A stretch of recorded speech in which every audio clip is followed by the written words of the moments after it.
We've learned a lot about the importance of hand hygiene in preventing the spread of colds, flu, and COVID over the past couple of years. Joining me today to remind us all how to wash our hands and just generally prevent the spread of germs and viruses, our infectious disease specialist, Dr. Mahendra Poudel, and the infection prevention manager at SVMHS, Melissa Deen. This is Ask the Experts, a podcast from Salinas Valley Memorial Healthcare System. I'm Scott Webb.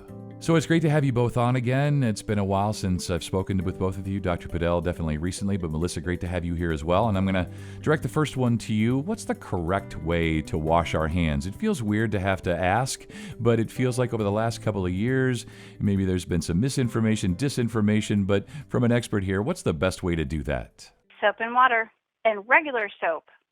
Just soap and water, and in good scrubbing for 15 to 20 seconds.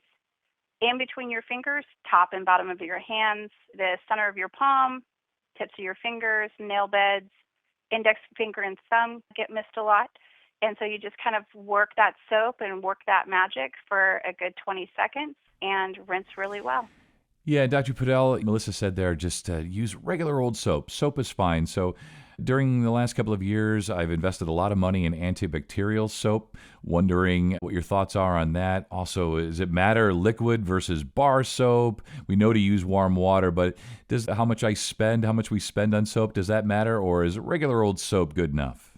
I think it doesn't really matter as long as you have a soap, you have running water, and you really rinse your hands and put some soap of any kind to lather and scrub enough.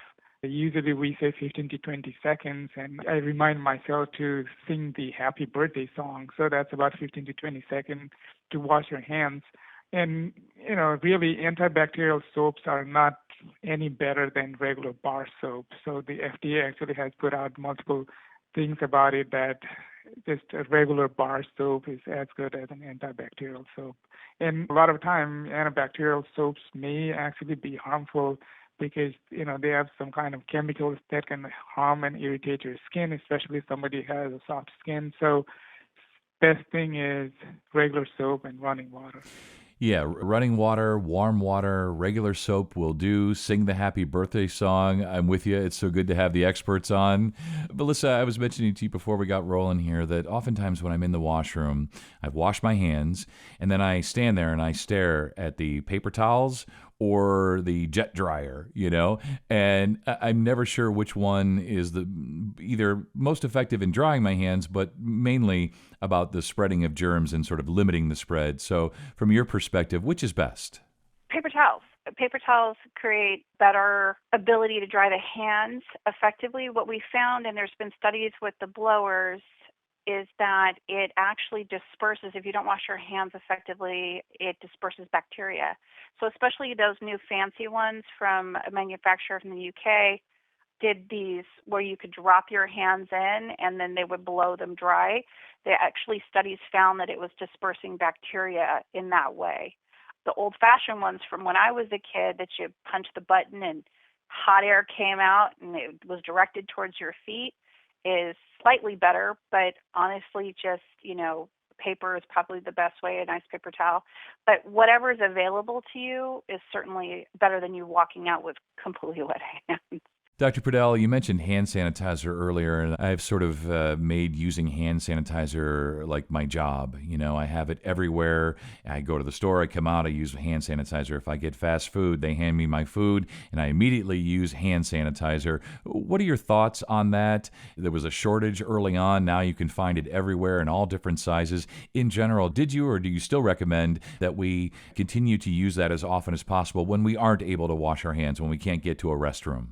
When you go out to stores, those surfaces have been touched by multiple hundreds, thousands of people, and who knows how often those have been cleaned. And these bacteria, once they get there, they just live there and multiply. And there's a fair chance that you're getting it in your fingers and your hand.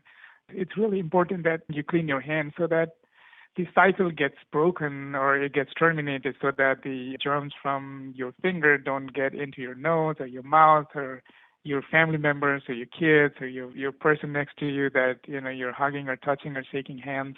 So I think it's a really good practice to wash your hands frequently, as many times as you can, especially after touching those surfaces before eating food, because again, like we mentioned earlier, the germs get from some surfaces into your hands, and then you eat those, and they get inside your body. So that's really unhygienic. And when we talk about hospitals and healthcare workers, we recommend that they wash their hands before entering a patient's room, after coming out of a patient's room, after touching any surfaces, doing any procedures, IV lines, giving IV medications. So again, this is such an important part of healthcare facilities to avoid hospital-acquired infections. Yeah, it definitely is. And Melissa, is there any value in using, let's say, something like baby wipes to try to keep our hands clean, to try to prevent the spread of germs? Or is that really just for like dirty hands? If you've got dirt or something on your hands, sure, your hands will be a bit cleaner, but is there any value in terms of germs? No. As far as baby wipes or over-the-counter wipes that people buy, no. It's going to remove dirt and debris, but it won't sanitize or clean your hands appropriately. So even if you do use something like that, you would still need to mechanically wash your hands for that 15 to 20 seconds with soap and water in order to remove bacterial or viral from that occurrence.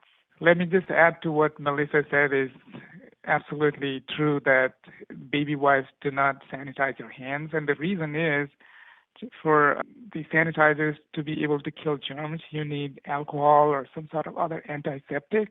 And these baby wipes, they do not have alcohol because the baby's skin is so soft. So that's why, they clean the debris, but they don't kill all the germs that we want to kill. Dr. Poudel, as we wrap up here, what are some other ways we can employ to avoid the spread of COVID or getting the flu? Would that be the flu vaccine, social distancing, and so on? The greatest hits at this point? I'll leave it to you. Yeah, we're heading into the winter season, and we're really worried that it's going to be a bad flu, COVID, and other respiratory virus infections coming in. So at this point, the only thing we can do is be prepared and try and protect ourselves, our family, and our patient population in the hospital. Best thing you can do, we already talked about hand hygiene, doing frequent hand hygiene, try and kill the germs and not take them home, especially from your fingers and hands. Also, flu shots are an excellent way of preventing and protecting yourself from flu. So if you already haven't received your flu shot, please receive your flu shot. And also, COVID boosters have shown to prevent serious infections and death. So these two vaccines, hand hygiene and masking, especially when you're around crowded populations, and if you're sick, please let your employer know and be able to stay home and isolate yourself so that you don't infect coworkers or other people around you. Well, as always, I can always count on the two of you. Great advice from experts. Thank you so much. You stay well. Thank you, Doctor. Thank you. And for a complete list of all of our podcasts, please visit svmh.com. And if you found this podcast to be helpful, please be sure to tell a friend, neighbor, or family member and subscribe, rate, and review this podcast. And check out the entire podcast library for additional topics of interest. This is Ask the Experts from Salinas Valley Memorial Healthcare System. I'm Scott Webb. Stay well, and we'll talk again next time.